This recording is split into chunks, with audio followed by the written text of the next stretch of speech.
सभी जो यहाँ उपस्थित हैं वो और जो घर पर YouTube और टीवी पर सुन रहे हैं वो सब पर बिहारी जी की कृपा बनी रहे। भागवत जी की कथा जो सुनता है, जो भागवत जी का अनुष्ठान कराता है, भागवत जी उसे लोक और परलोक दोनों सवार देती हैं। भागवत जी प्रिय भक्तों, भागवत की कथा सुनने के लिए आप लोग आए हैं। भागवत श्री वेदव्यास जी ने लिखी। मैया पंचायत ना करो मेरी माँ। भागवत किसने लिखी थी बताओ? किसने? वाल्मीकि जी ने। किसने लिखी थी बता? मैया बताओ मेरी माँ। पूछ के बता, गूगल से देख के बता रही हो? अच्छा बताओ फिर भागवत जी किसने लिखी?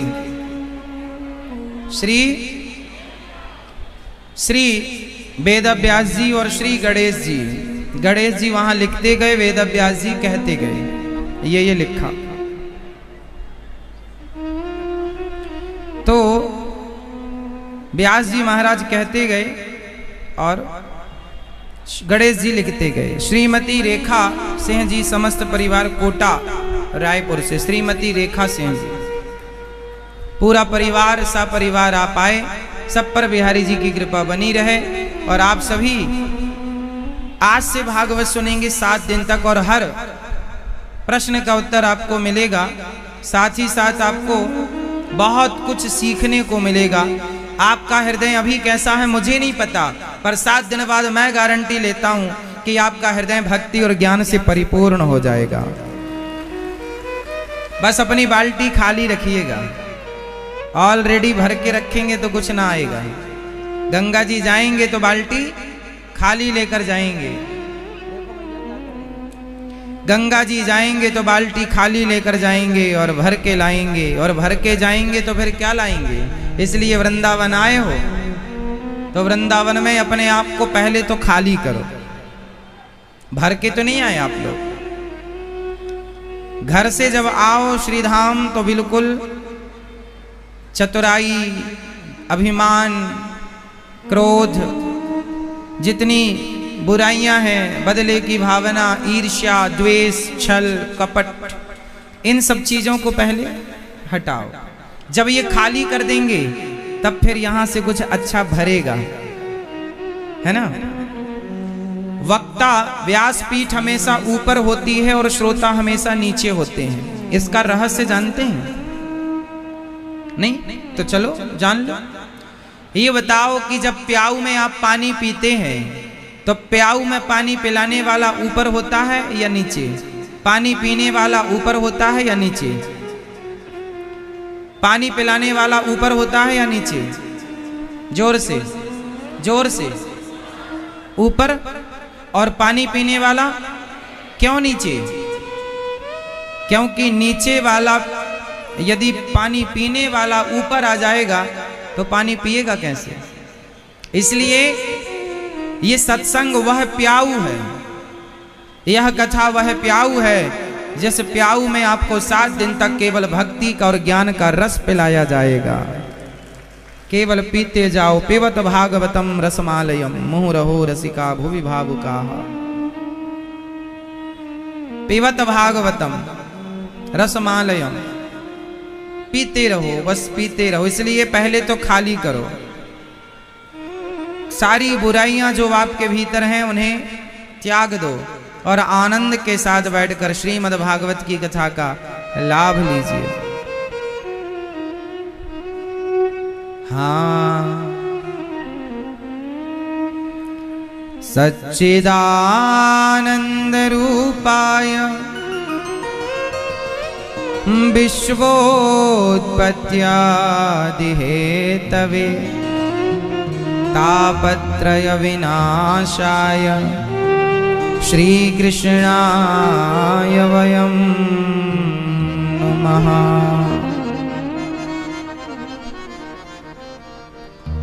सच्चिदानंद भागवत जी में 18,000 श्लोक हैं। कितने श्लोक हैं? 18,000। भागवत जी क्यों लिखी गई? कलयुग में जब व्यक्ति पाप से भरने लगा, कोई ज्ञान का रास्ता नहीं नजर आया, ज्ञान की कोई किरण नजर नहीं आई, व्यक्ति अधोगति की ओर बढ़ने लगे, पापाचार में बढ़ने लगे, तब उन प्राणियों को पाप से निकालने के लिए वेद व्यास जी के हृदय में बड़ी पीड़ा हुई कि क्या करूं।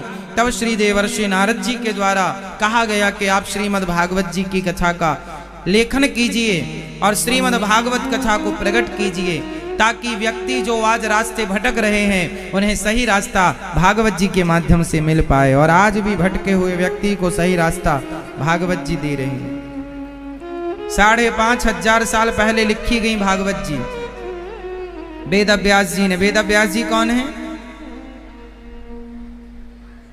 वेद व्यास जी कौन है? वेद व्यास जी भगवान के 24 अवतारों में एक अवतार हैं। भगवान के कितने अवतार हैं? 24। उनमें से एक अवतार कौन है? श्री वेद व्यास जी। श्री वेद व्यास जी महाराज ने 18 पुराण लिखे, सिर्फ इसलिए कि जीव मात्र का कल्याण हो सके, पर शांति नहीं मिली, तब भागवत जी लिखी। भगवान के 24 अवतारों में 17वें अवतार वेद व्यास जी। कौन से अवतार? 17वें अवतार। भगवान के कितने अवतार हुए टोटल? ये मैया बताएंगी। मैया कितने अवतार हुए? नहीं, सुन के बता दिया आपने, अपना ज्ञान नहीं है, खाली हो गई मतलब है। हम नहीं महाराज जी, अब यहीं से भरेंगे सब। अच्छा, भगवान के 24 अवतारों में 17वें अवतार वेद व्यास जी, और उन्होंने हम जीव मात्र के कल्याण के लिए भागवत जी की रचना की। भागवत जी कोई इंसान ने नहीं लिखा, कोई हमने तुमने नहीं लिखा। भागवत जी में जो लिखा है 5,500 साल पहले जो लिखा गया, आज भी वह सत्य है। मतलब बदला नहीं बदला, एक भी अक्षर नहीं बदला गया। हर साल नई गाड़ी आती है।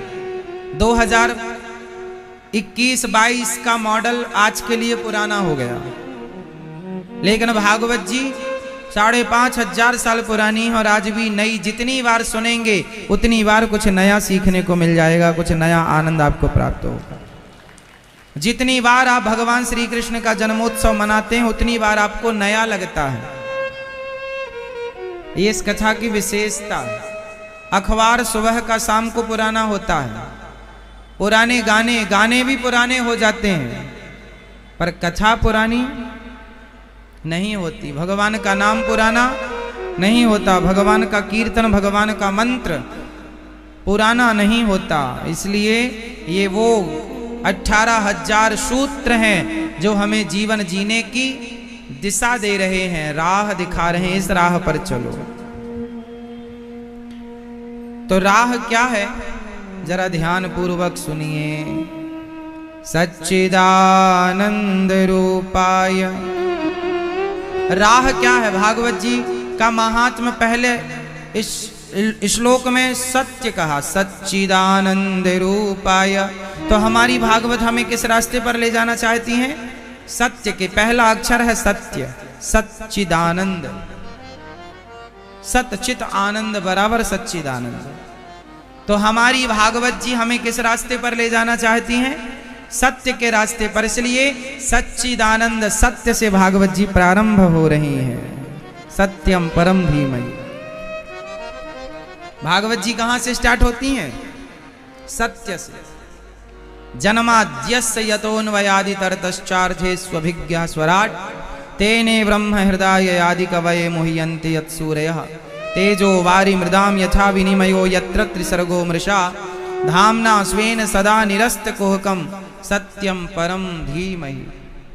सत्यम परम धीमहि। सत्य को प्रणाम किया, क्योंकि भागवत जी हमें सत्य के मार्ग पर चलना सिखाती हैं। हमारे धर्म ग्रंथ हमें सत्यवादी बनाते हैं, क्योंकि झूठा व्यक्ति झूठा ही होता है। जय जयकार और विजय कभी झूठे की नहीं होती, हमेशा सत्य की जय जयकार होती और सत्य की विजय होती। इसलिए हमारी भागवत हमें सत्य के राह पर चलना सिखाती है।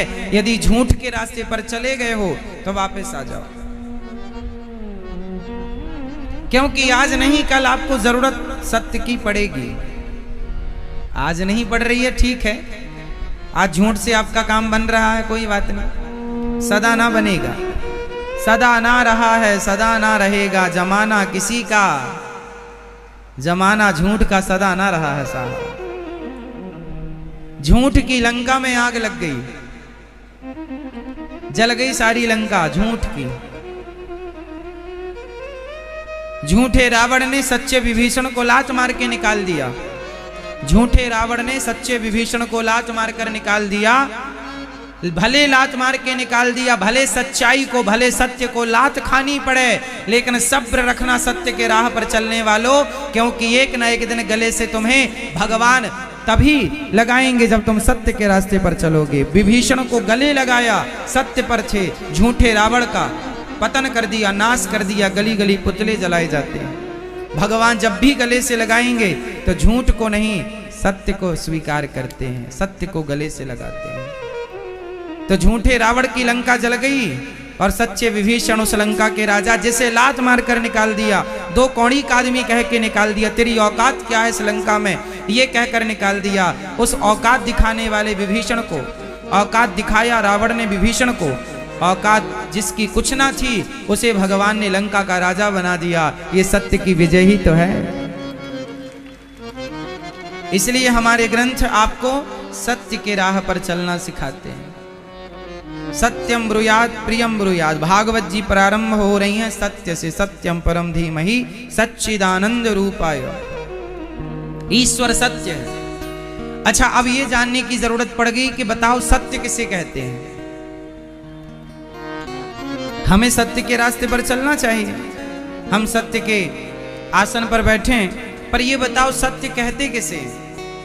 अब बताओ इस संसार में सत्य क्या है, पूरे संसार में जल्दी से बताओ सत्य क्या है।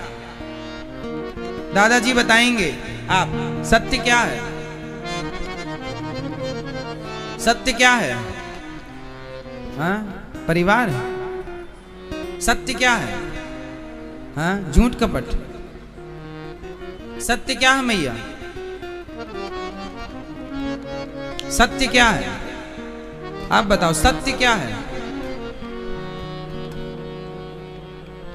हाँ, सत्य क्या है, सत्य क्या है, सत्य क्या है। ईश्वर सत्य है, सत्य ही शिव है, शिव ही सुंदर है। सत्यम शिवम सुंदरम, सत्यम शिवम सुंदरम।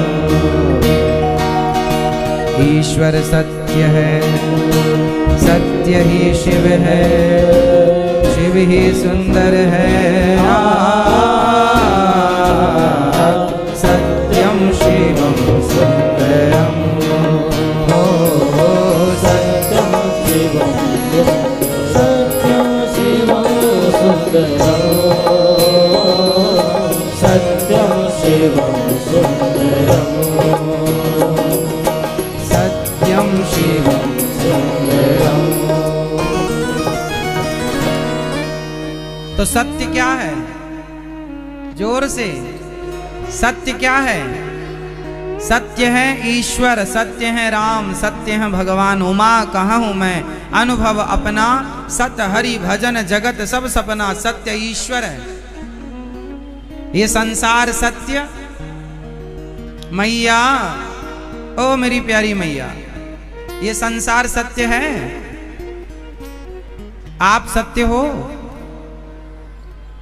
आप सत्य नहीं, आपका परिवार सत्य नहीं, आपका व्यापार सत्य नहीं, ये संसार सत्य नहीं, नदियां समुद्र पहाड़ सत्य नहीं, क्योंकि सब कुछ परिवर्तनशील है, सब कुछ बदल रहा है। माना कि कोई धीरे धीरे बदल रहा है, कोई जल्दी बदल रहा, पर संसार परिवर्तनशील है। और जो परिवर्तनशील होता है, जो बदलता है, वो सत्य नहीं होता, और जो सत्य होता है वो बदलता नहीं है। आप ही बताइए ना, बताओ सच बदलता है कि झूठ बदलता है? सच कभी नहीं बदलता। सच तो तब भी वैसे ही था, आज भी वैसे ही और आगे भी वैसे ही। झूठ, आप लोग बचपन की फोटो देखना अपनी, और आप अपनी आज की फोटो देखना, तो आपके बचपन की फोटो में और आज की फोटो में आपको जमीन आसमान का अंतर मिल जाएगा। मतलब आप बदल रहे हैं, और झूठ बदलता है साहब, सच नहीं बदलता कभी, सच तो सदा है। इसलिए हम सब झूठे हैं। हाँ मेरी माँ, आप कैसी हो? मैया, हमारी मैया जब गुस्से में आती है ना तो क्या बोलती? झूठी कहीं की। सही कहती है वो, तो झूठी है। और तू ही क्या, सब झूठे। हम भी झूठे, तुम भी झूठे, संसार झूठा है साहब। इस झूठे संसार में रहकर आप लोग कहते हैं महाराज जी हमें सुख चाहिए, हमें सुख चाहिए। आपको तलाश किसकी है? सुख की।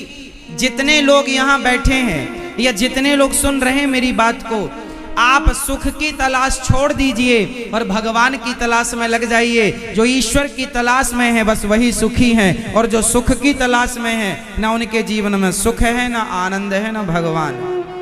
इसलिए सुख को मत तलाशिए, ईश्वर की तलाश में निकलिए। और ईश्वर को भी तलाशना कहाँ है? ईश्वर सत्य है, तो उसे कहाँ तलाशें हम जाकर? बताओ, भगवान को कहाँ तलाशें? मैया, ईश्वर को कहां तलाशने जाएं? कहां मिलते हैं वो? कहां? मैया कहां तलाशें? बताओ, ईश्वर को कहां तलाशें? आप बताओ। हाँ मैया, आप बताओ, भगवान को तलाशने कहां जाएं? ओ मेरी माँ, कहां तलाशें मेरी माँ? जोर से, और जोर से। आजकल का आदमी ना बाहर तलाश रहा है, बाहर तलाश रहे हैं, आप गलत हैं। अच्छा आप एक बात बताइए, आप ट्रेन में तो बैठे होंगे, तो ट्रेन में जो विंडो सीट होती है ना, जिस तरफ खिड़की होती है उस तरफ ज्यादा लोग बैठना चाहते हैं। ज्यादा लोग क्या, सब लोग बैठना चाहते हैं। वो सबको भले ना मिले, पर भाव तो सबका होता है कि मैं खिड़की की सीट में बैठूं, खिड़की के पास बैठूं। ये बात सही है या गलत है? हर आदमी खिड़की के पास क्यों बैठना चाहता है, इसका उत्तर कौन देगा? ट्रेन हो या फ्लाइट हो, आप फ्लाइट में यात्रा करेंगे ना, तो फ्लाइट में जो विंडो की सीट होती है वो सीट की कीमत ज्यादा होती है। यदि आप उसे बुक कराएंगे तो उसके चार्ज ज्यादा देने पड़ेंगे। फ्लाइट में विंडो सीट यदि आप पहले से बुक करा रहे हैं तो आपको उसके चार्ज पहले से ज्यादा देने पड़ेंगे। बताओ, हर व्यक्ति ट्रेन में बैठता है, बस में बैठे तो भी वो खिड़की वाली सीट में बैठना पसंद करता है। बस में बैठे तो खिड़की की तरफ, ट्रेन में बैठे तो खिड़की की तरफ, और एरोप्लेन में बैठे तो खिड़की की तरफ। मतलब हर आदमी, 100 में से 99 व्यक्ति खिड़की की तरफ बैठना पसंद करते हैं। बताओ क्यों? फटाफट उत्तर दो। हाँ क्योंकि आज का आदमी बहिर्मुखी हो गया है, वो बाहर देखना चाहता है।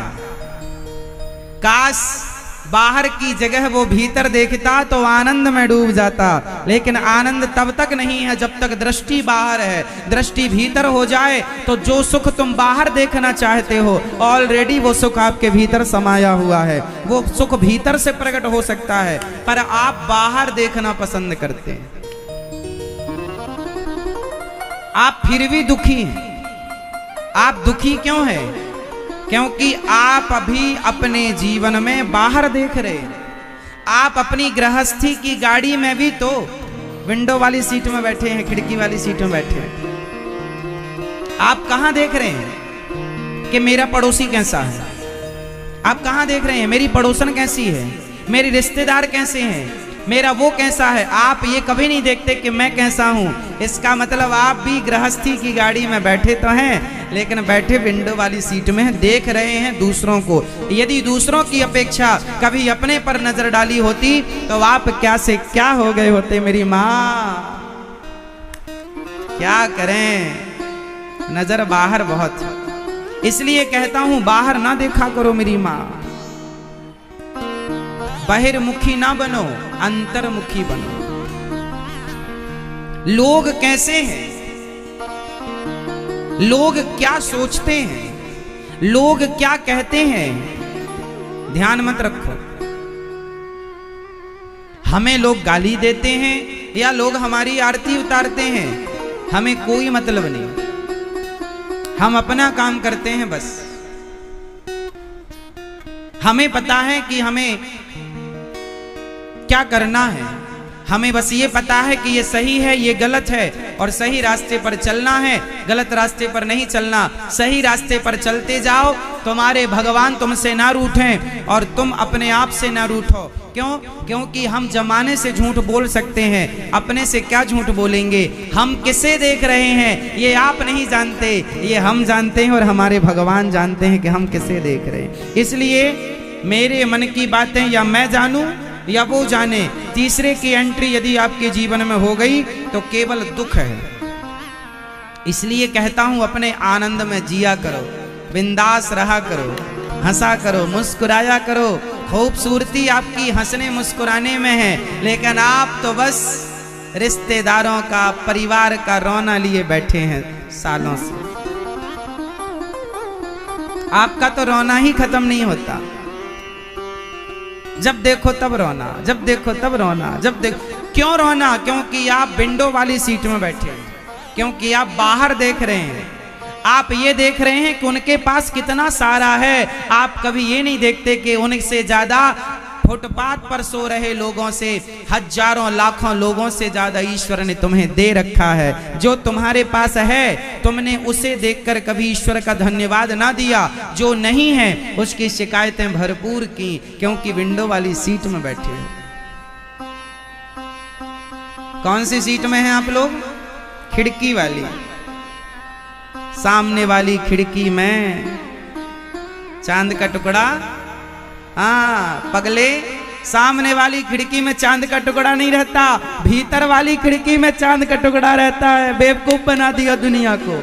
लिखने वाले ने गीत लिख दिया, गलत लिख दिया। सामने वाली खिड़की में एक चांद का टुकड़ा रहता, गलत है ये। सही है कि भीतर वाली खिड़की में मेरे कृष्ण कन्हैया रहते हैं, श्री राधा रानी रहते हैं। अरे भीतर देखेगा तो मिलेगा पगले। ये चांद का टुकड़ा जो जिसको देखकर जमाने ने ये गीत लिखा होगा, वो चांद का टुकड़ा तो बूढ़ा बुढ़िया होके मर भी गया होगा। तेरा चांद सदा ना रहा है, सदा ना रहेगा, पर मेरा चांद सदा रहा और सदा रहेगा। मेरे कन्हैया ही चांद है ना मेरी माँ। इसलिए कहां बैठोगे आप लोग? अंदर वाली खिड़की में, अंदर वाली कुर्सी में। अंदर देखोगे। बुरा जो देखन मैं चला, बुरा न मिलिया कोई, जो दिल खोजा आपुना हमसे बुरा ना। अपने को देखो साहब। यदि आप सोचो, आप जितने लोग यहाँ हैं और टीवी पर सुन रहे हैं, यदि आप अपने को देखने लग जाएं तो आपके घर परिवार का आधे से ज्यादा रोना समाप्त हो जाएगा। आप अपने को नहीं देखते, आप दूसरों को देखते हैं। और दूसरों को देखने में फायदा है कुछ? हमारा पड़ोसी बहुत अच्छा है, हमारा पड़ोसी बहुत बुरा है, हमारी पड़ोसन बहुत अच्छी है, हमारी पड़ोसन बहुत बुरी है। हमें क्या करना? उसके अच्छे होने से भी हमें कुछ नहीं करना और उसके बुरे होने से भी हमें। वो कितना अच्छा और कितना बुरा है हमें क्या? हम कितने अच्छे और हम कितने बुरे हैं। हमें अपने से मतलब होना चाहिए। आज का व्यक्ति अपने से मतलब नहीं रखता, बाकी सबसे मतलब रखता है, इसलिए परेशान है। वो अपने से मतलब रखे तो सुखी हो जाए। सुख के मंत्र तो आपके मुट्ठी में है, पर आप कभी यूज नहीं करते। उस राह पर कभी आप चलते नहीं, बस सामने वाली खिड़की को देखते रहते हैं, है ना मेरी माँ। जो लोग कहते हैं कि हमें खिड़की वाली सीट चाहिए, समझ लेना सब बहिर्मुखी हैं, बाहर सुख ढूंढ रहे हैं ये। इन्हें बाहर भी ना मिलेगा और इन्हें अंदर भी ना मिलेगा। मिलेगा जब तो स्वयं के भीतर छानबीन करो, अपने को देखो। तो हमारी भागवत जी ये सिखाती हैं, सच्चिदानंद रूप ईश्वर सत्य है जो सबके भीतर समाया हुआ है चित्त के रूप में। आपके भीतर भगवान है मैया, आपके भीतर भगवान है कि नहीं? बोलो हाँ या ना। जगाओ, बाहर वाली खिड़की में बैठे हैं, बिल्कुल देखो, आते ही देखने लगे बाहर। चलो सुनो, सबके भीतर भगवान है। अच्छा, पुष्प में शहद होती है या नहीं? पुष्प में, फूल में शहद होती है कि नहीं? मैया, ओ मेरी माँ, पुष्प में शहद होती है? नहीं होती। होती है कि नहीं होती? जल्दी बताओ। पुष्प में, फूल में शहद होती है? सब ना बताना, जिससे पूछ रहे हैं वही बताएंगे। बिल्कुल चुप रहिएगा, चुप ही टाप। होती है पुष्प में शहद, होती है या नहीं? होती है या नहीं? सब बताओ। होती है। अब ये बताओ, आप में से कौन निकाल के लाएगा मेरे लिए?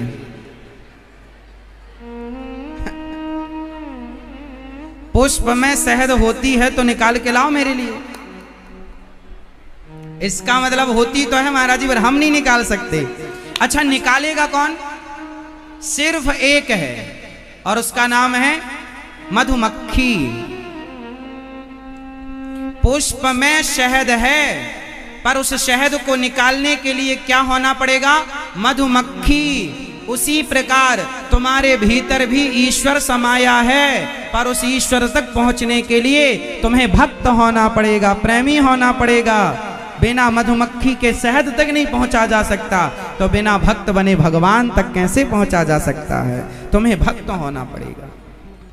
तुम्हारे भीतर भी समाया है ईश्वर, वैसे ही जैसे पुष्प में शहद समाई है सब कुछ तुम्हारे भीतर। तुम्हें बनना पड़ेगा, क्योंकि सब काम सब नहीं कर सकते।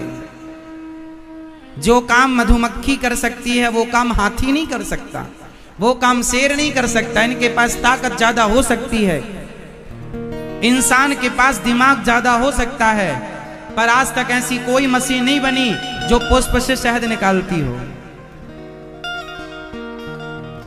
जिसका जो काम है ईश्वर को देखना है तो मीरा की आंखें चाहिए, राम को देखना हो तो रावण की नहीं विभीषण की आंखें चाहिए। अब तुम्हारी आंखें रावण की हैं और तुम कहते हो ईश्वर दिखता नहीं है, तो ईश्वर रावण की आंखों से काम दिखता है, राम नहीं दिखता। राम को देखने के लिए रावण की नहीं विभीषण की आंखें चाहिए। राम को देखने के लिए केवट और शबरी और जटायु की आंखें चाहिए। बस। अब वो आंखें क्या आपके पास अवेलेबल हैं? क्या उपलब्ध हैं? क्या हैं? यदि नहीं है तो खोज के लाओ। वो आंखें कहां से मिलती हैं? सत्संग से। सत्संग जब करेंगे तो आपकी आंखें खुल जाएंगी। बिना सत्संग सठ सुध रही सत्संगति पाई। जैसे लोहा, बताइए लोहा सोना हो सकता है क्या? फटाफट उत्तर दीजिए, क्या लोहा सोना हो सकता है? नहीं। हाँ या ना? नहीं। क्या पीछे वाली मैया, लोहा सोना हो सकता है क्या? नहीं। पीछे वाले भक्त कह रहे नहीं। क्या लोहा सोना हो सकता है क्या? हाँ हो सकता है, तुम्हें पता नहीं। यदि पारस पत्थर मिल जाए, पारस मणि मिल जाए और लोहे पर घिस दी जाए तो लोहे को स्पर्श करते ही, पारस के स्पर्श होते ही लोहा सोना हो जाता है। लोहे की क्या औकात है? लोहे की क्या वैल्यू है? 50 रुपए किलो बिकता है, 70 रुपए किलो बिकता है, लेकिन यदि वो पारस से टकरा जाए तो वो लाखों रुपए किलो हो जाएगा। केवल स्पर्श मात्र से यदि पारस के स्पर्श से लोहे की कीमत बढ़ गई, सोना हो गया, तो संगति से आप जुड़ जाएंगे सत्संग से, तो सत्संग में वो ताकत है कि आपको लोहे से सोना बना देगी। इसलिए सत्संग करो, सत्संग जरूरी है, क्योंकि सत्संग के बिना आपकी आंखें नहीं खुलेंगी, आपके नेत्र नहीं खुलेंगे। सत्संग जरूरी है। मैया, ओ मेरी माँ, कहाँ? इधर चली मैं उधर चली, थोड़ी थोड़ी देर में इधर चली, जाने कहाँ मैं किधर चली, बैठ जाओ मेरी माँ। मन नहीं लग रहा मेरी माँ, अमृत पिला रहे हैं, तुम जहर पीने जा रही हो।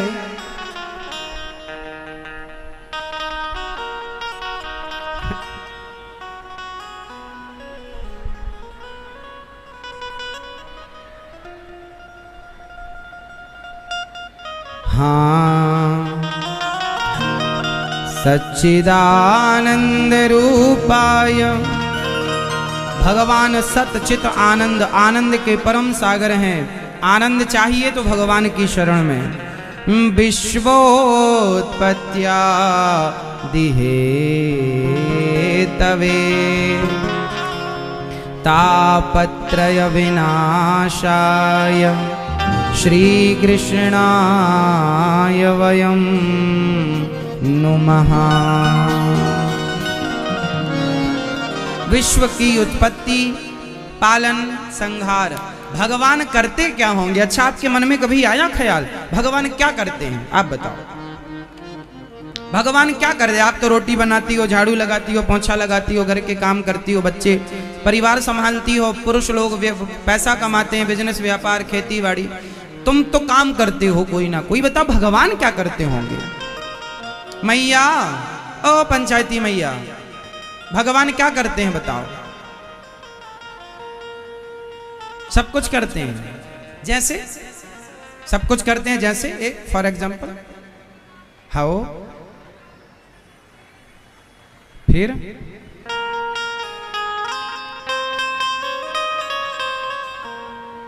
भगवान करते क्या है? भगवान सृष्टि उत्पन्न करते हैं। हमें उत्पन्न किया, हमें रचा भगवान ने, हमें बनाया। हमारी आंखें सही जगह किसने लगाई बताओ? ये हमारे बाल किसने बनाए? हाँ, हमारी आंखों की ये पलकें किसने बनाई? और आंखों के ऊपर ये किसने बनाया? और ये नाक किसने बनाई हमारी? ये दांत किसने दिए? हाँ, ये गाल किसने बनाए? भगवान ने। ये गला, ये आवाज जो मैं आपको सुना रहा हूं, ये आवाज किसने दी मुझे? ये जो आवाज है, ये वाणी है, ये मुझे देने वाले कौन? भगवान। ये सब कुछ जो मेरे पास है वो मेरा नहीं है, वो मेरे बाप का नहीं है, वो मेरे भगवान का है। सब कुछ उन्होंने दिया। गूंगा बना दिया होता तो माँ बाप क्या कर लेते? लंगड़ा बहरा बना दिया होता तो माँ बाप क्या कर लेते? मतलब जो दिया है वो परमात्मा ने दिया है। इसलिए हर हाल में ईश्वर का थैंक यू, हर हाल में ईश्वर का धन्यवाद। मेरी वाणी सिर्फ गोविंद के गुणगान के लिए है। और क्या करूं मैं बताओ? देने वाले वो हैं। अरे वो ना देते तो मैं क्या सुनाता आपको? गूंगा बना देते तो क्या करता? इसलिए वाणी है, मुझे कन्हैया ने दी है, इसलिए मैं कन्हैया का गुणगान गा गा करके उनकी वाणी का ऋण चुका रहा हूं कि हे प्रभु, जो आपने दिया है वो वाणी आपके चरणों में समर्पित है। इसलिए मेरी वाणी सदा भगवान की कथा के लिए खुलती है, सदा आपको सही मार्ग दिखाने के लिए मेरी वाणी खुलती है। और जो दिया है वो ईश्वर का है। मैं बहुत बड़ा पापी हूं। देखो अभी मैंने क्या कहा? मेरी वाणी। कितना बड़ा अपराध करता हूं मैं। व्यवहार जगत में ये बोलना पड़ता है मेरी वाणी, जबकि मेरी वाणी नहीं है, ये ईश्वर की वाणी है। पर चूंकि जन्म से आदत पड़ी हुई है, मेरा हाथ, मेरी वाणी, मेरा घर, मेरा परिवार, जबकि ये कहना अपराध है कि मेरी वाणी, मेरा घर, मेरा ये मेरा परिवार, सब मेरा नहीं, सब कुछ प्रभु आपका। लेकिन चूंकि मैं पापी हूं, अधम हूं, नीच हूं, इसलिए कह देता हूं कि मेरा है। अभी मेरी भक्ति भी बहुत कच्ची है। जब तक मेरा मेरा मेरी वाणी से निकलता रहेगा, तब तक मैं कच्चा रहूंगा। जब मेरा डिलीट हो जाएगा और प्रभु सब तेरा निकलने लग जाएगा, समझ लो परिपक्व हो गया, पक गए। यही परिपक्वता है। आप किसी संत को देखें और पहचानने देखें कि ये कच्चे हैं या पक्के, तो बस पहचान लीजिए आप। अभी मैं बहुत कच्चा हूं, अभी भी मैं बोल देता हूं मेरी वाणी, ये मैंने बोल दिया, ये भी अपराध है कि मैंने ये बोल दिया मेरी वाणी ना। मेरा क्या है? कुछ भी। ये शरीर में एक भी पार्ट मेरा नहीं है, एक भी अंग, उंगली का एक नाखून भी मेरा नहीं है, ये रोम का एक भी बाल मेरा नहीं है। एक भी हो मेरा तो बताओ। लेकिन अभिमान चूंकि अज्ञान भरा पड़ा है, काम क्रोध लोभ मोह खूब भरे पड़े हैं, इसलिए अभी तक शुद्धि नहीं हुई। होगी धीरे धीरे। विश्वास है कि शुद्ध मैं अब तो अपने आप को कर नहीं सकता। अब तो मैंने बिहारी जी से कह दिया, प्रभु आप ही मुझे शुद्ध कीजिए, वाणी को, हृदय को, सारे विषय विकार आप ही समाप्त कीजिए, वरना मुझसे नहीं होता। तो ये जो वाणी है ये भी ईश्वर की, मेरी वाणी, इस वाणी पर किसका अधिकार है? इस शरीर पर किसका अधिकार है? इसलिए मैं नहीं, मेरा नहीं, तेरा तुझको है दिया, जो भी मेरे पास है, हे प्रभु जो कुछ भी है सब आपका दिया है। मैं तो झूठा हूं ना जो अभिमान करता मेरा है, ये मेरा, वार झूठा। तेरा एक बाल भी नहीं है, गिर जाएगा तू ना रोक पाएगा। क्यों मेरी मां? बताओ मेरे पास मेरा क्या है, आपके पास आपका क्या है? फिर भी हम लोग क्या कहते हैं? ये मेरा घर, ये मेरा, ये मेरा, ये। क्यों कहते हैं? क्योंकि हम अज्ञानी हैं। अज्ञान अभी तक नष्ट नहीं हुआ, इसलिए मेरा मेरा मेरा मेरा।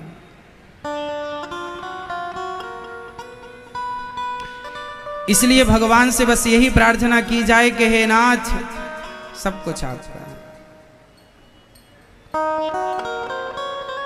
सब कुछ आप चला रहे हैं और हम सिर्फ अभिमान कर रहे हैं, अभिमान कर रहे हैं। बैठे हैं जो धान की बालियों में, मतलब यदि धान की बाली भी तैयार हो रही है, गेहूं भी तैयार हो रही है, दालें भी तैयार हो रही हैं, फल भी तैयार हो रहे हैं, तो ये ईश्वर ही तैयार कर रहे हैं। क्योंकि किसान तो बो ही सकता है, पौधा नहीं बना सकता। उसमें बाली में कुछ भी ना होए तो किसान करेगा क्या? तो करने कराने वाला कौन? सब भगवान कर रहे हैं। और आदमी छाती पीट रहा, मैं कर रहा हूं, मैं कर रहा हूं। वाह, इससे बड़ा ज्ञान क्या होगा? इससे बड़ी दुख की बात क्या हो सकती है कि व्यक्ति ईश्वर को कर्ता ना मानकर अपने आप को कर्ता मानने लग जाता। मैं ये मैं पता नहीं कब समाप्त होगा। हम तो बड़े परेशान हो गए हैं इस मैं से। भगवान से रोज प्रार्थना करते हैं, अब छुड़ा दो हे नाथ।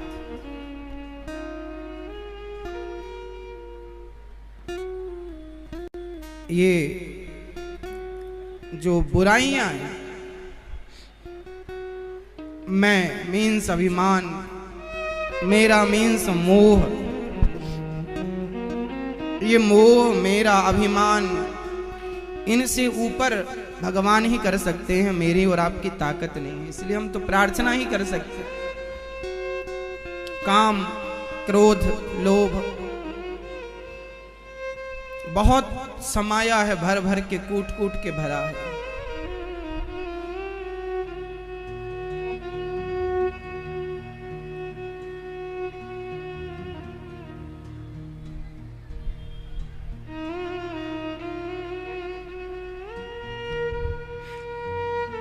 बस भगवान से यही प्रार्थना है, हे प्रभु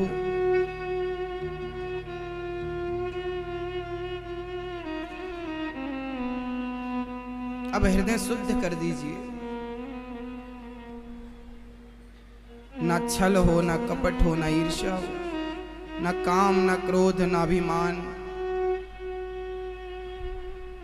कई जन्म बिगाड़ दिए इन लोगों ने, कई सबसे बड़े ठगी हैं काम, क्रोध, लोभ, मोह। उलझा पड़ा है प्राणी, उसे मजा आता है,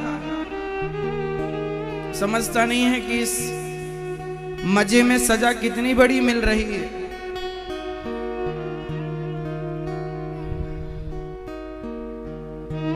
ये जो मनुष्य का शरीर है ना, बड़े भाग्य से मिलता है। आप लोग बड़े भाग्यशाली हैं,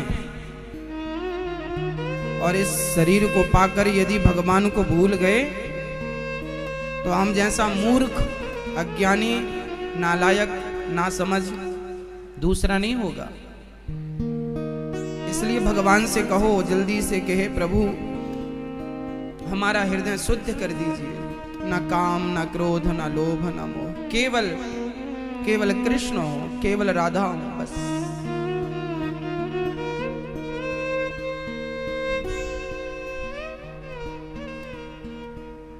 संसार की याद एक पल के लिए ना आए। बड़ी माया प्रबल है भगवान की, सब देख रहे हैं बैठे बैठे।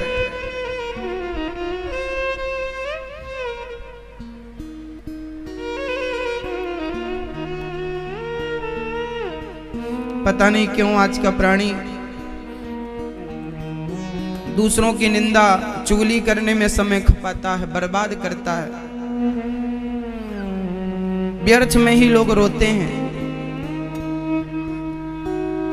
कभी भगवान से ये कहा करो कि हे प्रभु, क्या आपका दर्शन इन आंखों से कभी नहीं होगा?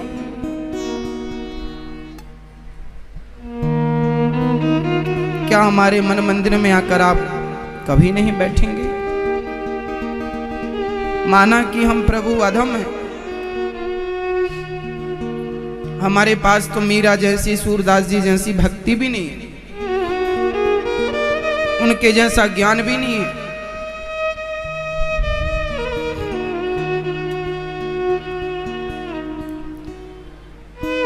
बस एक विश्वास है कि यदि कुब्जा पर, अजामिल पर कृपा हुई है, गणिका पर कृपा हुई है, तो हमारे कन्हैया कभी ना कभी, वो दयावान है ना,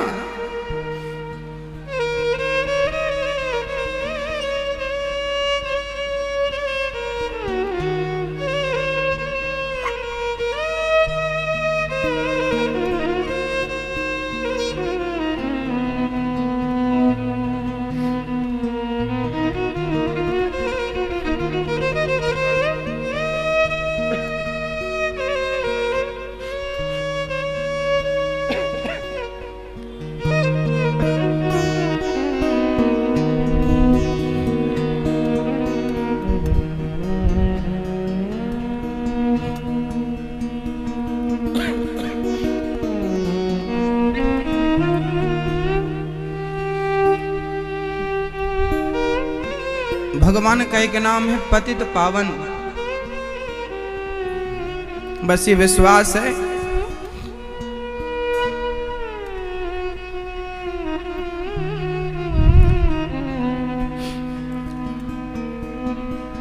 कि आप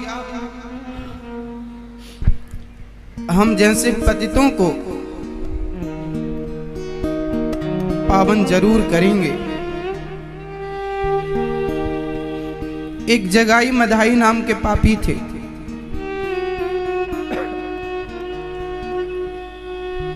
जिन पर जो बहुत बड़े पापी थे, चोरी करना, लूटना, झूठ बोलना, मांस खाना, शराब पीना, इस धरती पर ऐसा कोई पाप नहीं था जो उन जगाई और मदाई ने ना किया हो।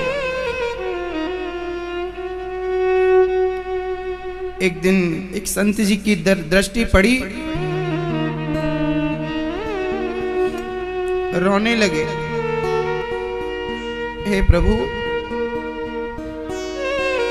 क्या इन पापियों पर कृपा नहीं करोगे? किसी ने कहा ये तो पापी हैं, बिगड़े हैं। जो भगवान के भक्त होते हैं ना, भगवान उन पर कृपा करते हैं।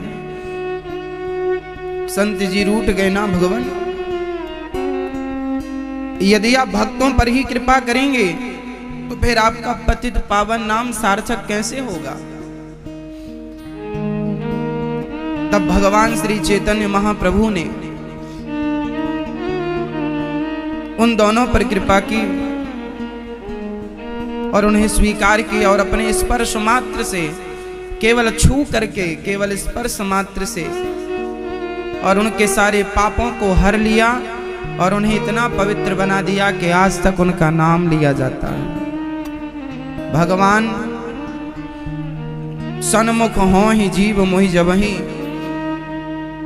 जन्म कोटि यघ नासहि तबहि। भगवान का एक बार हो जाना कठिन है भक्तों, इसलिए भगवान से बस ये कहा करो कि हे प्रभु, हम आपके हो गए, और सच्चे मन से हो जाओ भगवान के। जगत पर विश्वास रखना छोड़ दो। बार बार हम आपको समझा रहे हैं, बार बार कह रहे हैं कि संसार पर, जगत पर विश्वास नहीं, जगन्नाथ पर विश्वास करो। जगत की ना सुनो, जगन्नाथ की सुनो। अपने मन को, चित्त को शुद्ध करने के लिए भगवान से प्रार्थना करो कि हे प्रभु, मेरे अंदर की जो बुराइयां हैं वो मैं ठीक नहीं कर सकता, वो मेरे से मिटेंगी नहीं। आप मिटाएंगे तो मिटेगी, आप कृपा करेंगे तो कृपा होगी, वरना मुझ में कोई ताकत नहीं है। इस संसार में ऐसा कोई पाप नहीं है जिस पाप को हमने ना किया हो। हम तो भगवान से बस यही कहते हैं कि हे प्रभु, हम तो करोड़ों जन्म के पापी हैं। इस जन्म में एक उम्मीद लगी है कि चलो ये जो 84 का चक्कर है, जन्म मृत्यु जन्म मृत्यु जन्म मृत्यु, एक उम्मीद है कि बस इस जन्म में अब ये छुटकारा मिल जाएगा। पर कभी कभी जब काम, क्रोध, लोभ, मोह सताते हैं ना, तो फिर डर लगने लग जाता है कि कहीं हर बार की तरह ये काम, क्रोध फिर ना बिगाड़ दें। ये काम, क्रोध, लोभ, मोह बहुत दुखदाई है। जैसे चरस, अफीम, जैसे कोई चरस अफीम खाने लग जाए ना, गांजा पीने लग जाए, तो बेटा गांजा पीने लग जाए तो माँ समझाती है, बेटा गांजा पीना गलत है। माँ को पता है कि ये गलत है, पर बच्चा क्या कहता, माँ तू नहीं जानती, बड़ा मजा आता है। उस बच्चे को तो मजा आ रहा है, पर वो कितना मजा है उसकी माँ खूब अच्छे से जानती है। ऐसे ही तुम काम, क्रोध, लोभ, निंदा, चुगली में जो तुम मजे ले रहे हो ना, ये खूब पता है कि तुम कितने मजे ले रहे हो। ये मजा नहीं है। जैसे गांजा पीना, चरस पीना, शराब पीना, ये सब पीने में मजा आता होगा पीने वालों को, पर आपकी और हमारी नजर से देखा जाए तो ये तो गलत है। जैसे आपकी और हमारी नजर से देखा जाए तो चरस, अफीम, गांजा, शराब पीना गलत है, लेकिन गंजेड़ियों की नजर से देखा जाए, शराबियों की नजर से देखा जाए तो उनकी नजर से शायद वो चीज सही होगी, पर हमारी और आपकी नजर से ये चीजें गलत है। उसी प्रकार काम, क्रोध, लोभ, मोह, ये कामी की नजर से देखा जाए तो काम सही हो सकता है, क्रोधी की नजर से देखा जाए तो क्रोधी के लिए क्रोध शायद अच्छा हो, लोभी की नजर से शायद लोभ अच्छा हो, पर हमारी नजर कहती है कि ये काम, क्रोध, लोभ हमें करोड़ों जन्मों से जन्म मृत्यु के चक्कर में हमें उलझाए रखा है इन काम क्रोध लोभ मोह ने। यदि ये काम क्रोध लोभ मोह आप पर हावी हो गए तो ये जन्म भी आपका और हमारा बिगड़ने वाला है। गोस्वामी श्री तुलसीदास जी कहते हैं कि काम क्रोध मद लोभ सब नाथ नरक के पंथ। ये 4 नरक के दरवाजे हैं, काम क्रोध लोभ और मोह। काम विषय वासना, बूढ़ा हो जाता है आदमी लेकिन स्त्री के भोगों से, स्त्री सुख से वो तृप्त नहीं हो पाता। ना तो स्त्रियां तृप्त हो पाती हैं ना पुरुष तृप्त हो पाता है भोगों से। सारी जिंदगी आप भोग भोग कर देखिएगा फिर भी एक अधूरापन लगता है, एक प्यास बनी रहती है भोगों की। क्यों? क्योंकि ये काम हमें उलझाए रखना चाहता है। पूरा क्यों नहीं हो रहा है? क्योंकि पूरा हो जाएगा तो मन वहां से हट जाएगा, भगवान में लग जाएगा।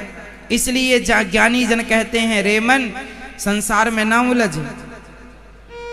बहुत देख लिया संसार का सुख, अब बहिर्मुखी ना बन, अब अंतर्मुखी बन और अपने मन को भोगों से हटा और प्रभु के चरणों में अपने मन को लगा दे। क्योंकि तू कितना भी भोगेगा तृप्त ना तेरे बाप दादे हो पाए ना तू हो पाएगा।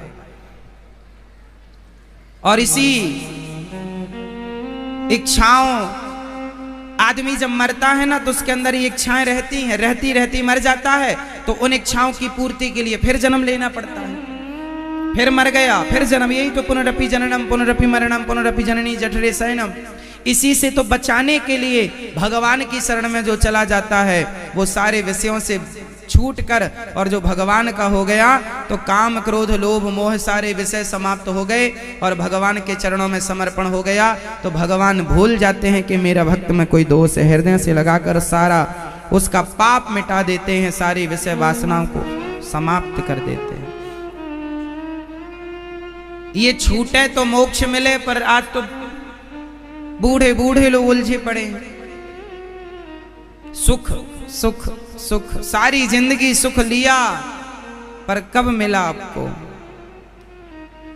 जैसे प्याज को छीलने से केवल छिलका हाथ लगता है, पत्ता गोभी को छीलने से केवल पत्ता हाथ लगता है, अंदर कुछ नहीं है।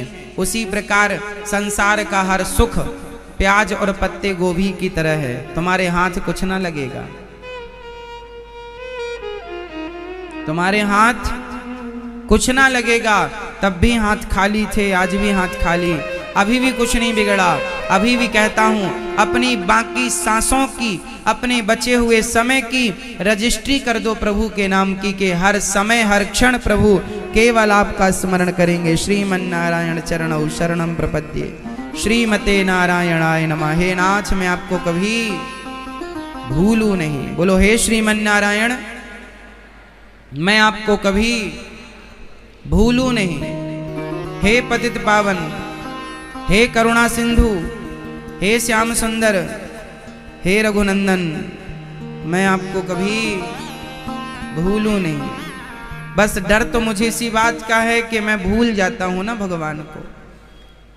कई बार मुझे अपने आप में बड़ी गुस्सा आती है। मैं कभी किसी पर गुस्सा करता हूं तो केवल व्यवस्थाओं के लिए करता हूं कि भाई तुमने व्यवस्था बिगाड़ी है, बनाओ बस। बाकी मुझे गुस्सा अपने पर आता है जब मैं भगवान को भूल जाता हूं तब।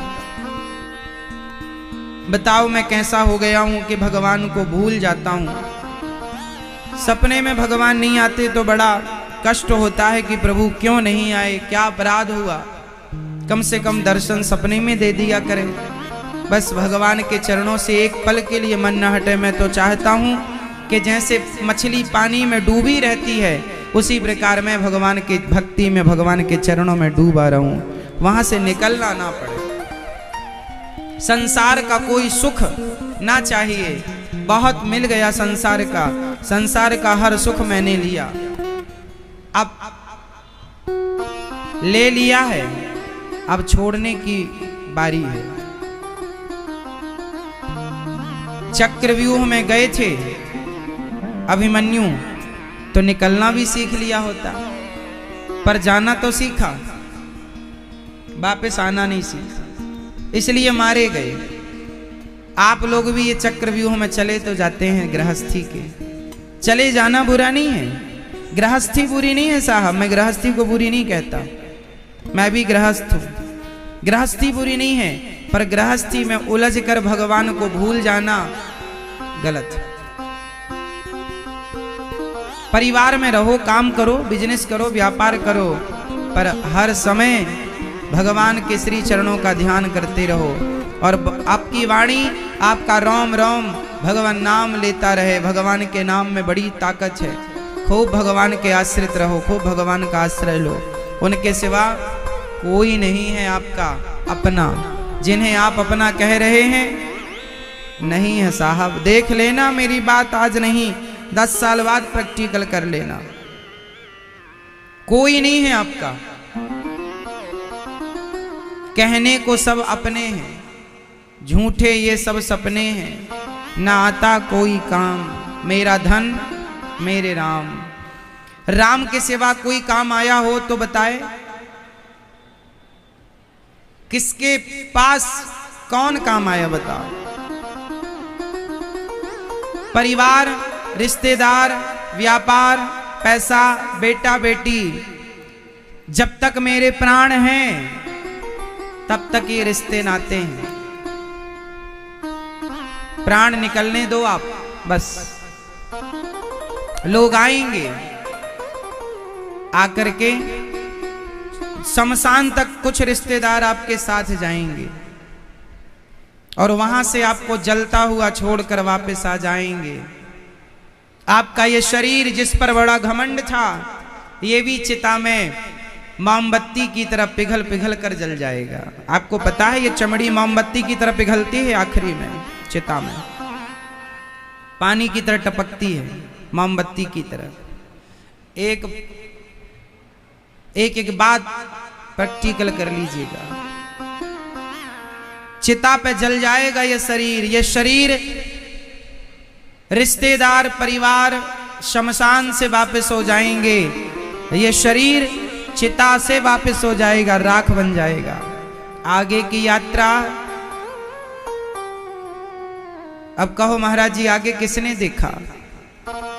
भले नहीं देखा आपने।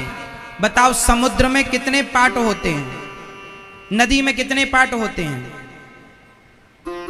कितने किनारे होते हैं भाई नदी में? नदी में कितने किनारे होते हैं? जोर से, जोर से। 2। समुद्र में कितने किनारे होते हैं? कितने? समुद्र में कितने किनारे होते हैं? जोर से। नदी में भी 2 किनारे होते हैं और समुद्र में भी 2 किनारे होते हैं। फर्क इतना है कि नदी के दोनों किनारे दिखते हैं पर समुद्र के दोनों किनारे दिखते नहीं है। एक किनारा दिखता है, एक किनारा दिखता है, दूसरा किनारा नहीं दिखता, नहीं दिखता। इससे यह सिद्ध नहीं होता कि नहीं है, तुम्हें नजर नहीं आता। उसी प्रकार मरने के बाद भी आगे की यात्रा है, तुम्हें ना दिखे तो हम क्या करें। मृत्यु के बाद भी आगे की यात्रा है, आगे जाना है। वो यात्रा तुम्हें ना दिखे तो उसके दोषी हम नहीं हैं, क्योंकि समुद्र का दूसरा किनारा नहीं दिखता। पर नहीं दिखने से यह सिद्ध नहीं होता कि नहीं है। उसी तरह तुम्हें आगे की यात्रा करनी पड़ेगी और वो भी अकेले। धर्मानुगो गच्छति जीव एकः धनानि भूमौ पशवश्च गोष्ठे नारी गृहद्वारि जनः श्मशाने देहश्चितायां परलोक मार्गे धर्मानुगो गच्छति जीव एकः। एक भगवान के सिवा तुम्हारा कोई संगी साथी ना बनेगा मेरी माँ। इसलिए अभी समझाए दे रहे हैं बार बार, ना भूल जाना मेरी बात। काम कोई ना आएगा। अच्छे कर्म करो, अच्छे से रहो और हर समय काम, क्रोध, लोभ, मोह, निंदा, चुगली, छल, कपट से मन हटा लो। ये लोग चोर हैं जो तुम्हें चुरा रहे हैं। तुम्हें चुरा करके तुम्हें फिर नरक में डाल देंगे, 84 के चक्कर में डाल देंगे। इसलिए इन चोरों के चक्कर में ना आओ। मन को सबसे हटाकर भगवान के चरणों में मन लगाओ। सबसे समझदार तो मीराबाई थी, सबसे समझदार रैदास जी रसखान थे, जिन्होंने हम सब के बीच में रहकर भी उन्होंने अपने मन को भगवान में लगाए रखा। और जाकर के आकर के वो उनका आना सफल हो गया।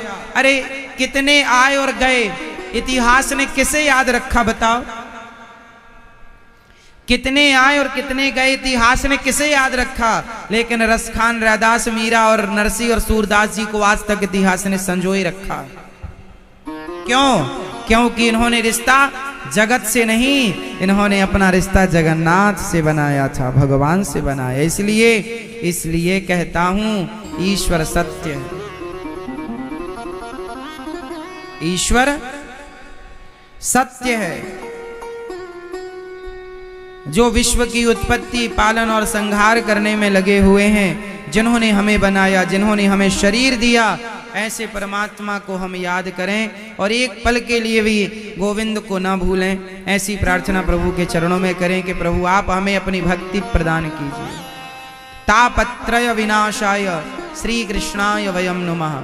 ऐसे भगवान जो सारे दुखों को दूर करने वाले हैं, ऐसे भगवान की शरण में हम सभी चलते हैं। सभी बोलिए श्री कृष्णाय वयम नमः। हे प्रभु, हम आपके चरणों की शरण ग्रहण करते हैं।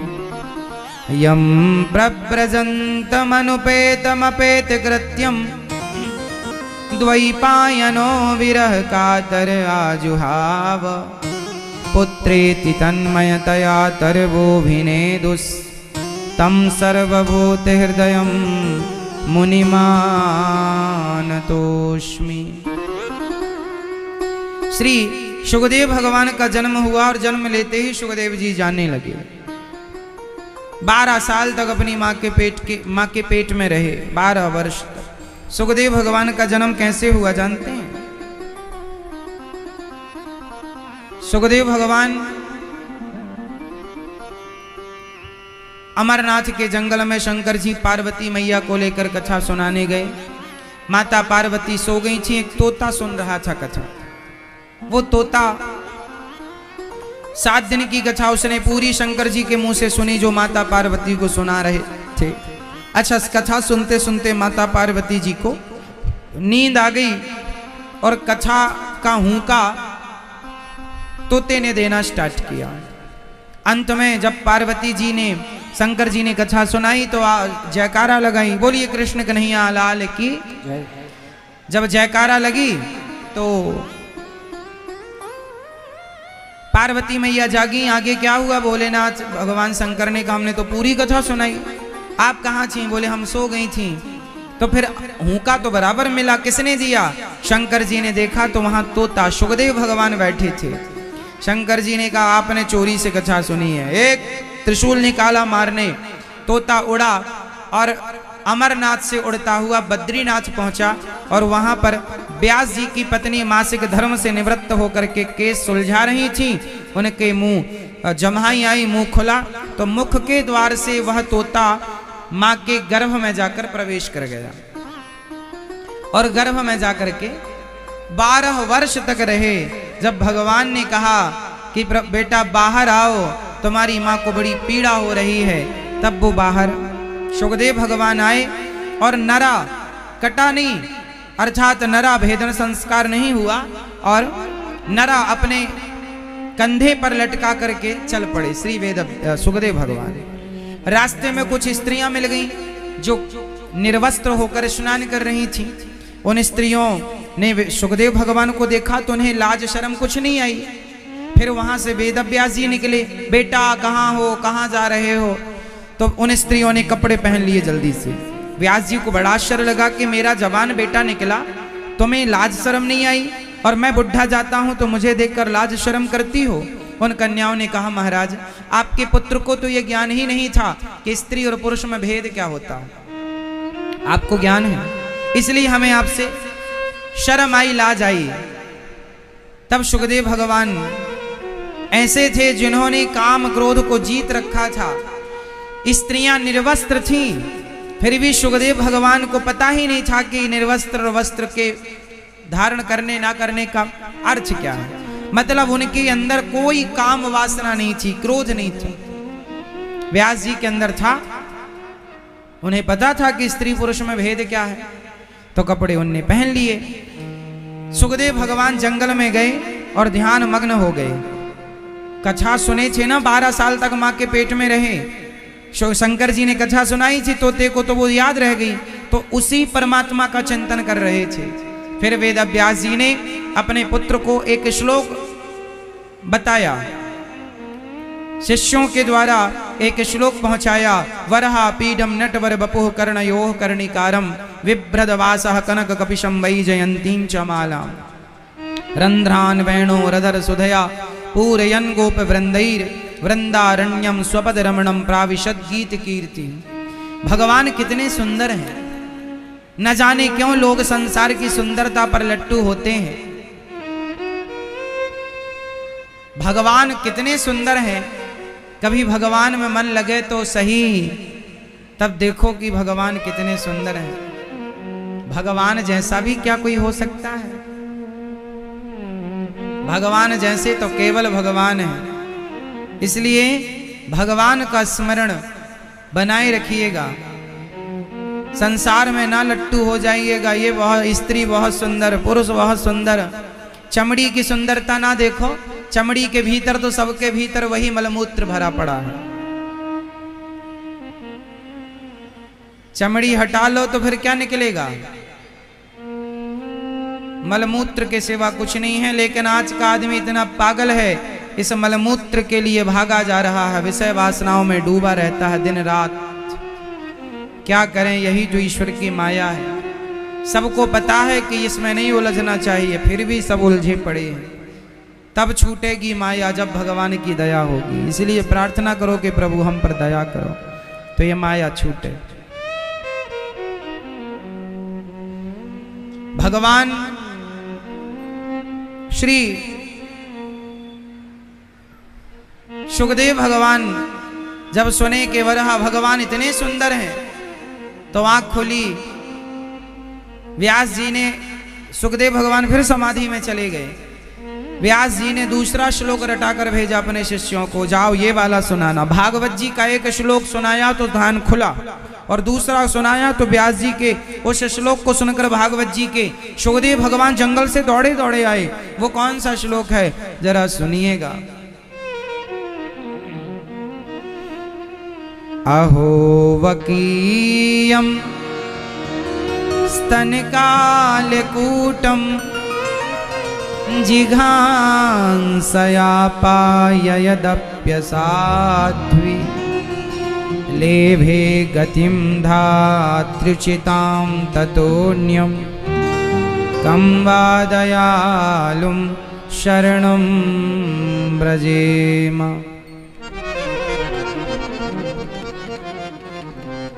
आहो वकीयम, बड़े आश्चर्य की बात है। बकासुर की बहन बकी पूतना भगवान को जहर पिलाने आई, और भगवान ने उस पूतना को जो जहर पिलाने आई उसका भी उद्धार कर दिया, और वह गति दे दी जो भगवान माँ कौशल्या और माँ यशोदा माँ को देते, वही गति पूतना को दे दी। भगवान इतने दयालु हैं कि भगवान पूतना जैसी राक्षसी को भी परम धाम परम गति दे दी, उनके जैसा दयावान। इसलिए विश्वास है कि हमें भी भगवान कभी ना कभी कृपा करके तारेंगे जरूर।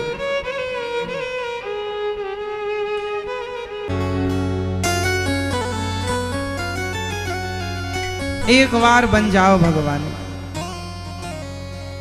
द्रौपदी की लाज जब लुटने लगी, एक दिन भगवान श्री कृष्ण द्वारिका में भोजन कर रहे थे,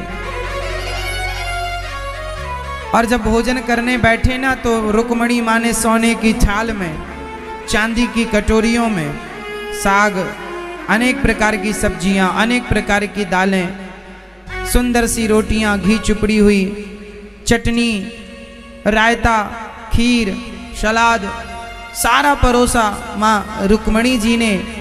और भगवान भोजन करने बैठे। अभी भोजन करने के लिए रोटी तोड़ी और रोटी में सब्जी लगाई, और बस खाने वाले थे कि भगवान श्री कृष्ण रुक गए। जब भगवान रुके तो रुक्मणी माँ सामने बैठी पंखा झलका रही थी। प्रभु आप रुक गए, क्या हुआ? प्रभु आप रुक गए, क्या हुआ? रुक गए। क्या हुआ? भगवान रोने लगे।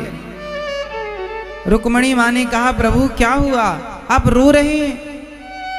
कुछ बोले नहीं भगवान, बस रोते गए। रुक्मणी पूछती रही क्या हुआ क्या हुआ, बताओ।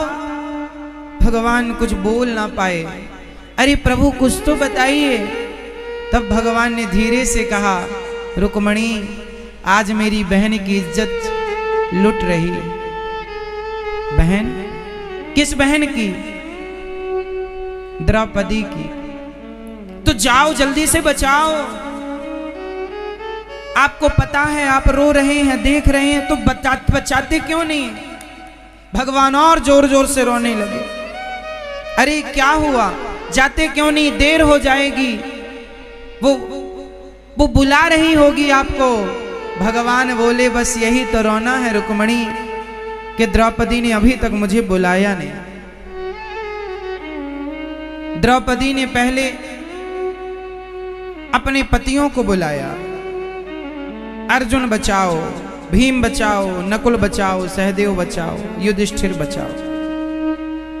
फिर गुरु द्रोणाचार्य को बुलाया, फिर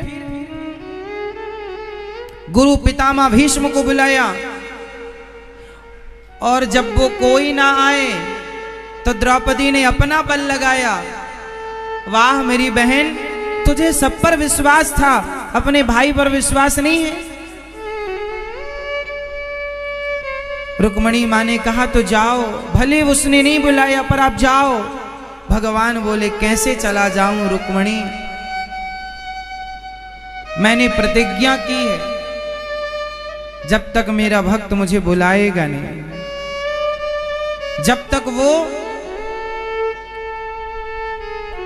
निर्बल नहीं हो जाएगा, संसार का बल यदि उसे है तो मैं नहीं जा सकता। द्रौपदी को अभी बल है कि मेरे पति अर्जुन है, गांडीव का बल है, भीम का बल है, गदा का, तो बुलाए। जब कोई ना आया तो द्रौपदी ने अपनी साड़ी को ना ऐसे दांत से दबा लिया, जैसे स्त्रियां साड़ी को दांत से दबा लेती हैं, तो द्रौपदी ने भी साड़ी दांत से दबाई और पकड़ लिया जोर से। भगवान बोले अभी इसे अपने दांतों पे भरोसा है, मैं कैसे चला जाऊं। सुनेरी मैंने निर्बल के बल राम, जब तक आपके पास संसार का बल होगा भगवान कभी नहीं आएंगे। जब आप संसार के बल को भूलकर एक भगवान को पुकारते हैं। द्रौपदी ने देखा कि अब कोई ना आया, तब दोनों हाथ उठाकर बुलाया हे गोविंद अब आप आओ। और जैसे ही बुलाया उसके मुंह से गोविंद का केवल गो निकला, विंद नहीं निकल पाया। गोविंद में केवल गो निकला कि दौड़ पड़े द्वारिकाधीश, दौड़ पड़े, आधा नाम सुनकर दौड़ पड़े और द्रौपदी माँ की साड़ी को बढ़ाया और द्रौपदी की लाज बचाई। हम कितने अभागे हैं, हम कितने मूर्ख हैं कि हम संसार के बल को अपनाए बैठे हैं कि ये मेरा बचाइए, मुझे बचाएगा, ये मेरा कोई काम ना आएगा। बैठे रहो तुम जमाने के बल से। इसलिए एक भगवान के अतिरिक्त कोई बल काम ना आया, किसी को काम ना आया तो तुम्हें और हमें क्या काम आएगा। आधा नाम सुनकर द्वारिकाधीश दौड़ पड़े और द्रौपदी की लाज बचाई। लाज बचाते हैं, जैसे द्रौपदी की लाज बचाई तो द्रौपदी की ये कथा हमें सिखाती है, आपको और हमें मैसेज देती है कि द्रौपदी ने तो बुलाने में देर लगाई। दुनिया वालों तुम देर ना लगाना, तुम पहले ही बुला लेना कि प्रभु मेरा आपके सिवा कोई नहीं। और किस पे भरोसा करें। जब द्रौपदी माँ ने पुकारा तो साड़ी बनकर खींचने लगे भगवान। खींचता गया, थक गया दुष्ट दुशासन, थक गया। 10-10 हजार हाथियों का बल था दुशासन पर, लेकिन वो एक साड़ी ना उतार पाया। जिसकी लाज भगवान बचाते हैं ना, उनकी लाज दुशासन जैसे लोग क्या उतारेंगे। इसलिए आश्रित भगवान के हो जाओ, और भगवान उन्हीं की लाज बचाएंगे। आप ये मत कह देना कि द्रौपदी की लाज बचाने आए तो और लड़कियों की, स्त्रियों की लाज बचाने क्यों नहीं आते? तुम द्रौपदी बनकर पुकारोगे तो तुम्हारी लाज बचेगी, नहीं पुकारोगे तो क्यों आएंगे? शर्त है भगवान की कि मैं तब आता हूं जब व्यक्ति मुझे पुकारता है, और वो भी किसी और के भरोसे नहीं।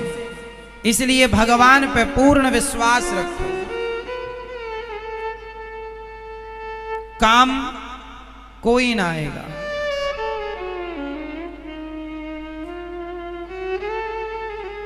सुखदेव भगवान ने जब सुना कि अहो वकीयम स्तन कालकूटम, बड़े दयालु भगवान है, ऐसे परम कृपालु परम दयालु भगवान को छोड़कर हम लोग मूर्ख कितने बड़े अपराधी हैं, संसार में उलझे पड़े हैं।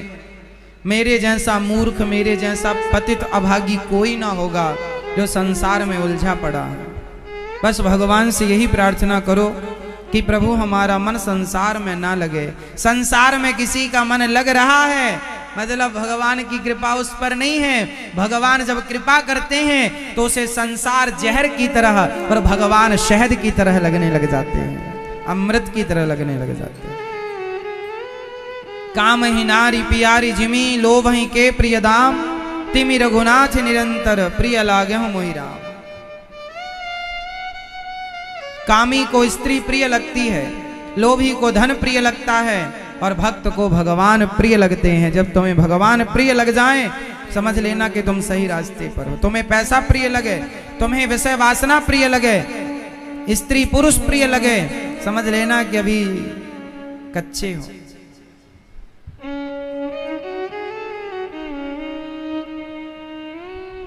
सुखदेव भगवान भागवत जी, तब सुखदेव भगवान ने जब सुना कि परम दयालु भगवान है, तब भागवत जी का अध्ययन किया और उन्हीं सुखदेव भगवान ने राजा परीक्षित जी को भागवत सुनाई, जिनके कारण आज हम सब सुन पा रहे हैं। एक बार 88,000 संत बैठे थे नैमिषारण्य में, जहां 88,000 संतों के बीच में सूत जी का आगमन हुआ। और सूत जी महाराज जब आए तो सभी संतों ने खड़े होकर सूत जी का अभिवादन किया। कहा हमें कथा सुनाइए। भक्ति ज्ञान विरागाप्तो विवेको वर्धते महान, माया मोह निराशश्च वैष्णवै क्रियते कथम। हमें ऐसी कथा सुनाओ जिससे हमें हमारी भक्ति, हमारा ज्ञान, हमारा वैराग्य बढ़ जाए। सुखदेव भगवान ने, सूत जी महाराज ने कहा आपने बड़ा उत्तम प्रश्न किया है। मैं तुम्हें वेदों का सार सुनाता हूं, श्रीमद् भागवत की कथा सुनाता हूं, जो भगवान की प्राप्ति में सहायक है। ये भागवत देवताओं को भी दुर्लभ है। एक बार देवताओं ने भी मन बनाया भागवत सुनने का, और वो भी धरती लोक में, मृत्यु लोक में आए और सुखदेव भगवान से प्रार्थना करने लगे, देवराजेंद्र के हमें कथा सुनाओ, ये स्वर्ग का अमृत राजा परीक्षित को पिला दो। सुखदेव जी ने कहा कि नहीं, स्वर्ग का अमृत लेकर हम भागवतामृत तुम्हें नहीं दे सकते, क्योंकि इंद्र तुम इसके अधिकारी नहीं हो। भागवत सुनने के अधिकारी इंद्र भी नहीं है, क्योंकि इंद्र का भी मन स्त्रियों में लगा रहता है। सोचिए कि ये भागवत उनकी समझ में आएगी जिनके मन से स्त्री पुरुष का चिंतन हट गया और केवल भगवान का चिंतन है। जिनके मन में स्त्री पुरुष का चिंतन है उन्हें भागवत जी समझ नहीं आएंगे। भागवत जी क्या है, उनके बस का नहीं है। कामी क्रोधी लालची इनसों भक्ति न होए, और भक्ति करे कोई सूरमा जाति वर्ण कुल खोए।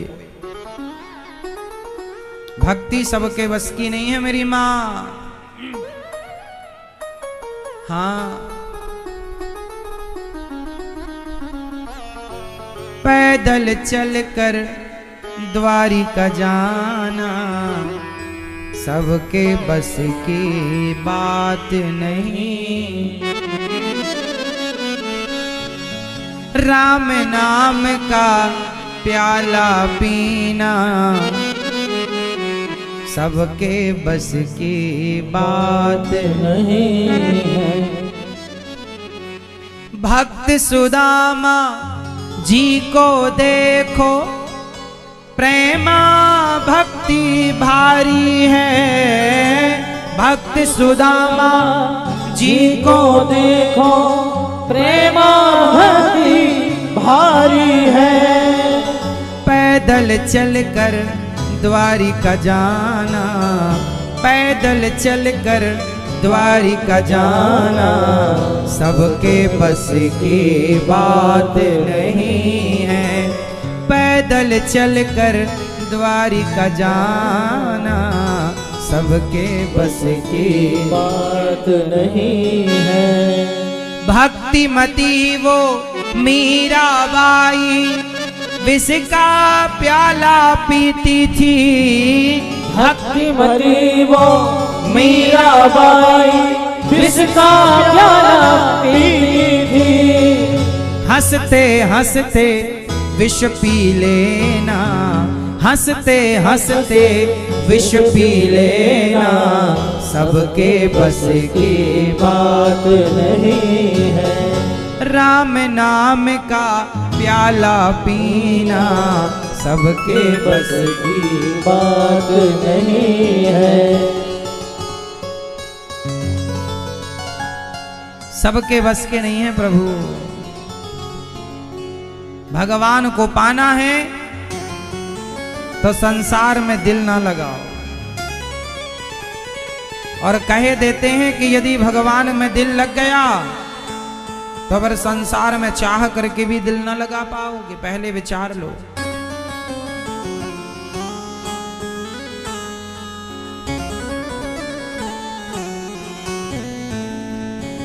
सुखदेव भगवान कहते हैं, राजन स्वर्ग का अमृत हम क्या करेंगे? देवराज इंद्र बोल रहे हैं कि हमें भागवत सुनाओ। सुखदेव जी बोल रहे हैं कि आप इसके अधिकारी नहीं हैं। सोचिए, जिस भागवत के अधिकारी इंद्र नहीं है, वो भागवत हमें और आपको मिल रही है। हम पर कितनी बड़ी कृपा है भगवान की। और आप कितने भाग्यशाली हैं कि पोथी पाठ कराने, भागवत सुनने वृंदावन आए हैं। अभी 12 जून से फिर भागवत जी की पोथी पाठ बैठेंगी। आप लोग भी अपने पूर्वजों के शांति, उनके उद्धार मोक्ष, पितरों के लिए या घर की सुख शांति आनंद के लिए भागवत सुनिएगा। भागवत जी की पोथी पाठ आप लोग भी करा सकते हैं। भागवत सुनने से क्या लाभ होता है वो तो जब होगा तो आपकी अंतरात्मा बताएगी कि क्या लाभ है। जो लाभ भागवत जी से है वो लाभ और किसी से नहीं। अरे भगवान की कथा में भगवान के लिए 2 वासु बह जाएं तो समझ लो कि वो 2 वासु हमारे 2 जन्म को सुधारने के लिए पर्याप्त हैं। सिर्फ 2 वासु। इसलिए भक्त तो केवल भगवान की याद में रोता है, और वो रोना अच्छा है।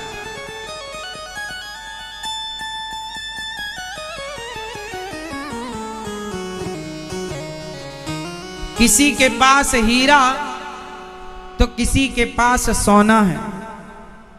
किसी के पास हीरा तो किसी के पास सोना है। हम क्या कहें कन्हैया आपसे, हमें तो आपकी याद में रोना है, केवल रोना है। किसी के पास हीरा तो किसी के पास सोना है। क्या कहें कन्हैया हम आपसे, हमें तो आपकी याद में रोना है। इसलिए भगवान के भक्त भगवान के लिए रोते हैं, और उनके रोने में उन्हें जो आनंद मिलता है वो करोड़पति को करोड़ पाकर ना मिले। शायद जो आनंद गोविंद के लिए रोने में मिल जाता है। इसलिए कभी अपने आंसुओं को भगवान की तरफ भी मोड़िएगा कि बहुत बह गए आंसू संसार के लिए, परिवार के लिए, बेटा बेटी के लिए, धन दौलत के लिए। कभी गोविंद के लिए बहें तो जाने। इसलिए भगवान का स्मरण किया करो। भागवत श्रवण करने वाला व्यक्ति परम भाग्यशाली है, परम भाग्यशाली है, परम भाग्यशाली है। क्या सराहना करें हम आपके भाग्य की, क्या सराहना करें। देवता भी सराहना करते हैं। जब परीक्षित जी ने 7 दिन की कथा सुनी और उनका उद्धार हुआ तो स्वर्ग के राजा इंद्र ने तराजू बांधी और भागवत जी को तौल कर देखा तो भागवत जी का पलड़ा स्वर्ग के सुखों से भारी था। इंद्र चरणों में गिर पड़े, तब भागवत जी से भगवान प्रकट हो गए। वाह इंद्र तू मुझे तौलने चला। इंद्र का घमंड चकनाचूर हो गया कि भागवत जी से श्रेष्ठ तो इंद्र का सुख वैभव भी नहीं है। प्रत्यक्षः कृष्ण एव ही। एक बार भागवत श्रवण करने के लिए देवराज इंद्र के बाद नारद जी ने भी मन बनाया। देवर्षि नारद जी, सारी सृष्टि में भ्रमण करने वाले नारद जी ने भी मन बनाया कि मैं भागवत सुनूं। एक बार नारद जी भ्रमण करते करते करते करते करते चले। एक बार नारद जी भ्रमण करते करते चले, सारे तीर्थों में गए। पुष्करम चा प्रयागम चा काशीम गोदावरीम तथा हरे क्षेत्रम कुरुक्षेत्रम श्रीरंगम सेतुबंधनम। सारे तीर्थों में गए पर ना पश्यम कुत्रमिच्छर मनः संतोष कारकम। नारद जी को कहीं शांति नहीं मिली। तब नारद जी गृहस्थों के घर में गए, शायद आपको शांति मिले। गृहस्थों के घर में जाकर पर वहां भी शांति नहीं। तरुणी प्रभुता गेहे शाल को बुद्धिदायक कन्या विक्रियणे लोभात् दंपत्ति नाम च कलकनम। आज गृहस्थों के पास लड़ाई के सिवा कुछ नहीं है। आज गृहस्थों के घर में लड़ाई झगड़े के सिवा कुछ नहीं है। सवेरे से शाम तक कचर कचर कचर कचर चलता है। सवेरे से शाम तक केवल झगड़ा, केवल इसके सिवा गृहस्थों के घर में कुछ नहीं है। सास बहू से बहू, सास से जेठानी, देवरानी से देवरानी, जेठानी से बाप, बेटे से बेटा, बाप से भाई, भाई से भाई, पड़ोसी से अड़ोसी से, जमाने से लड़ो। घर में सिर्फ झगड़े चल रहे, शांति नहीं।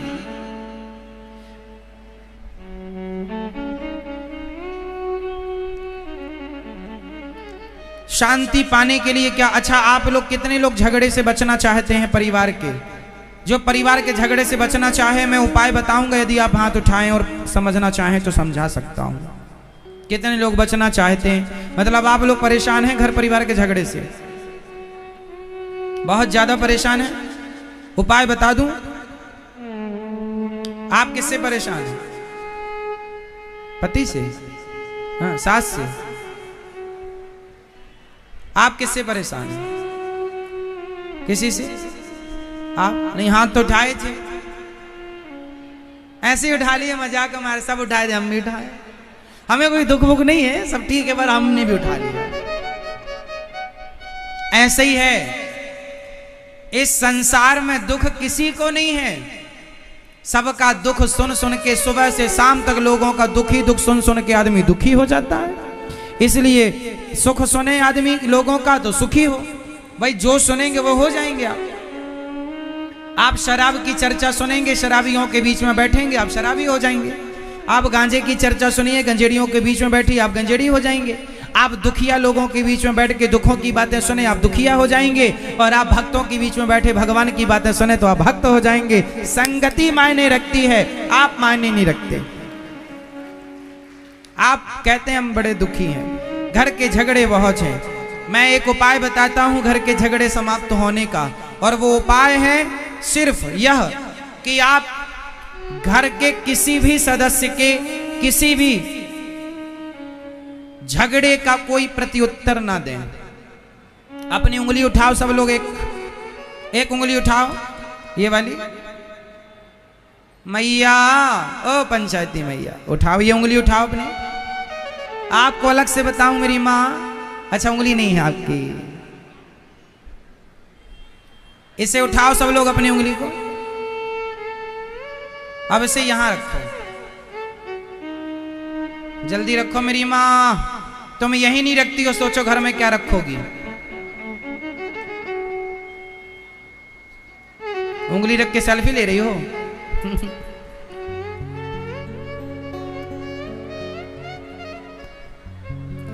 जब आपके घर परिवार में कोई आपको कुछ कहे और आप चाहते हैं कि झगड़ा ना हो, आप कितने लोग चाहते हैं कि झगड़ा ना हो हमारे घर परिवार में? यदि आप चाहते हैं तो मतलब ये हुआ कि आप समझदार हैं, और समझदार आप हैं तो अपनी समझदारी का परिचय अपने मुंह में उंगली रख करके दीजिए, कोई उत्तर ना दीजिए। झगड़ा होए तो फिर मैं जिम्मेदार हूं। यदि झगड़ा हो जाए तो बताना, फिर हम आएंगे सुलझाने। तो आज से जब झगड़ा होगा आपके घर में तो आप क्या करेंगे? सही रखेंगे? रख पाओगे? यही नहीं रख पा रहे हो थोड़ी देर के लिए। दादाजी सो रहे हैं क्या? नहीं, चश्मा के अंदर आपकी आंखें दिखाई नहीं पड़ रही, आंखें छोटी हैं, चश्मा बहुत बड़ा है। जाग रहे हैं? तो बताओ, जब झगड़ा होगा तब क्या करेंगे आप? कुछ नहीं करेंगे? हाँ, टुप्पई टाप रहना बिल्कुल। डे बोले हम टुप्पई टाप।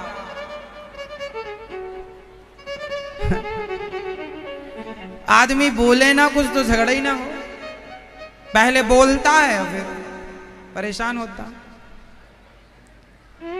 शांति नहीं है महाराज जी, शांति नहीं। शांति तो तब होगी जब तुम शांत रहोगे, तुम ही शांत नहीं हो। शांति शांति चाहिए सबको, पर शांत रहता कोई नहीं। शांति सबको चाहिए पर शांत नहीं रहना। अब शांत रहना नहीं है तो शांति कैसे आएगी? शांत रहो, शांति आ जाएगी।